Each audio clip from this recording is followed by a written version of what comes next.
মাত্র 50 টাকা খরচ করে স্ট্রিট ফুড স্টাইলে মজাদার বার্গারগুলো কীভাবে বাসায় বানাবেন ওই রেসিপিটা আজকে আপনাদের সাথে শেয়ার করব। আমার মনে হয় বার্গার পছন্দ করেন না এমন কেউই নেই, তাই রেসিপিটা সহজে দিয়েছি যাতে সবাই বানাতে পারেন। বার্গারের জন্য প্রথমে চিকেনের প্রিপারেশনটা করব। তো এর জন্য 1 কাপ হাড় ছাড়া মুরগির মাংস নিয়েছি। মাংসের সফটনেস ধরে রাখতে 1 টেবিল চামচ টক দিয়ে দিচ্ছি, 1 চামচ করে আদা বাটা আর রসুন বাটা দিচ্ছি, 1/2 চামচ গোলমরিচের গুঁড়া, 1 চামচ মরিচের গুঁড়া আর টমেটো সস দিচ্ছি।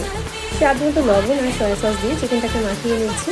1 টেবিল চামচ বাটার দিয়ে চিকেনটাকে ভেজে নিতে হবে, তবে বাটারটা না থাকলে তেলেও ভেজে নিতে পারবেন। যাই হোক, চিকেনটাকে হালকা একটু এরকম পোড়া পোড়া করে ভেজে নিতে হবে। তারপর এখানে দিয়ে দিচ্ছি ক্যাপসিকাম না থাকলে কোনো সমস্যা নেই।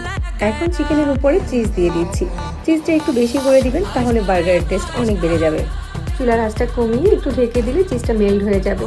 এখন যে কয়টা বার্গার বানাবেন ওরকম করে ভাগ করে নেবেন। এখানে আমি কিছু রেডিমেড বার্গার বান নিয়েছি। বার্গার বানগুলোকে মাঝখান থেকে কেটে নিচ্ছি। কড়াইতে 2 টেবিল চামচ বাটার দিয়েছি।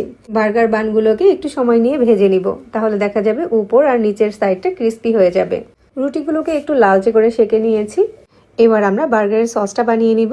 তো বাটিতে 1/2 কাপ মেয়োনিজ নিয়েছি, সাথে 2 টেবিল চামচ টমেটো সস দিয়েছি আর 1 চামচ চিলি সস, 1 চামচ জলপাইয়ের আচার দিচ্ছি। বাসায় থাকা যে কোনো আচার দিতে পারেন। 1/2 চামচ সরিষা বাটা দিয়ে মিশিয়ে নিলেই কিন্তু বার্গার সস রেডি।